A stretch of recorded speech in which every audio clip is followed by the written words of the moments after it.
What's up, guys? It's Coach Grant with First Down Training, and today we're going to be breaking down some of A.J. Brown's route running. I'm going to be talking about this one route he ran where it did not work out. It's an out route versus outside leverage, and just some of the things that he could have done a little bit better to create some separation. So I hope this video gives you guys some value. I hope it gives you some ins and outs of just what the mistakes are that even guys at the top of their game end up making, so you guys can translate that to your own game, okay? But also, fellas, if you're a wide receiver and you need to get stronger, you want to be more explosive, you want to know the specific things you can do to be more explosive at the top of the route, be faster off the line of scrimmage, check out that very first link in the description for our wide receiver gym training bundle. So what you get access to is 2 months of specific wide receiver gym training workouts with specific sets, reps, conditioning days, and rest days, all this stuff that you need to do to improve your game and improve your overall athleticism. Wide receiver specific, not just exercises you can find anywhere else. So I hope you guys can get on that soon. Very first link in the description. Let's get started with this video. So first things first here is that obviously this is not a route that we obviously like to do, right? Outside shade DB where we have an out route, right? So this is not the most ideally,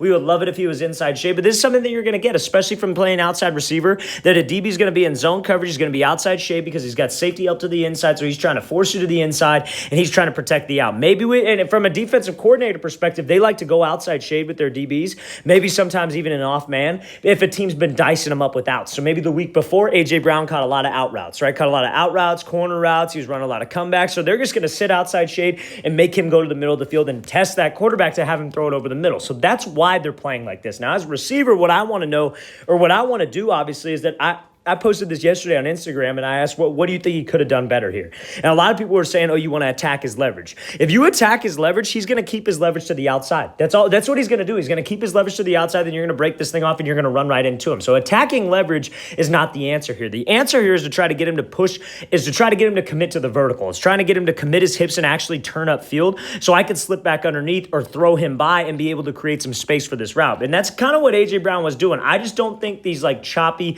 they call these rocket steps, I don't think these rocket steps are necessary because it just slows this DB down. And when he slows his feet down, it's a lot easier to drive on this break, and it's a lot easier for him to get out of his break, much like how it's easier for us to get out of our break when we're going full speed. So I think what he could have done is, rather than coming up here and chopping down and then making this break, I think he could have been pushing vertical. I think he could have tucked his head, like you see Julio Jones do a lot of, right? When Julio Jones is coming out on a route, you see him all the time. He tucks that chin, puts his head down, really pumps those arms, and really pushes vertical. And that's usually what makes these DBs turn their hips, because they're thinking, man, I don't want to get beat over the top. He's in zone coverage. He does not want to get beat deep because that's his deep fourth. I'm assuming that this is like a cover 4 concept. So that's what we want to understand here as a receiver. So the goal is to make him turn his hips so I can slip underneath. But see, these just rocket steps, these kind of choppy steps, all that does is that really slows this DB down. It makes it a lot easier of a break for him. It makes it a lot easier for him to make a play on that ball. So the biggest advice I can give you, out route versus outside shade, make the DB turn his hips. Sell as long as you can on a vertical with good speed, good pad level. You're in the same stride. Your eyes are straight forward. You're tucking that chin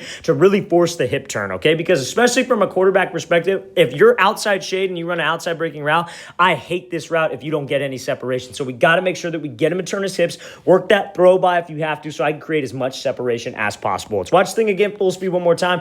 Great example. I mean, again, even guys at the top of the highest level of the game can make these small mistakes. A.J. Brown, obviously, this is one of the, you normally don't see him run routes like this. He's one of the best receivers in the game right now. But let's watch this thing full speed again. Just make sure, fellas, that we commit to the vertical. We try to get that DB to turn his hips, and then I'm able to break this thing off to give myself the best opportunity possible to make a play on this ball. All right, guys, I really want to thank you for watching. I really appreciate it. If you guys have any questions at all, please feel free to leave those in the comments below. I always appreciate the feedback. And again, fellas, 2 months of wide receiver gym-specific workouts to help your performance on the field, not exercises that you can find. You should look them up on YouTube. These are not those specific exercises. They're specific exercises to help wide receivers, grip strength, explosiveness, speed off the ball, speed at the top of the route, all the above. Hope you guys can check that out. Very first link in the description. I'll see you guys next time.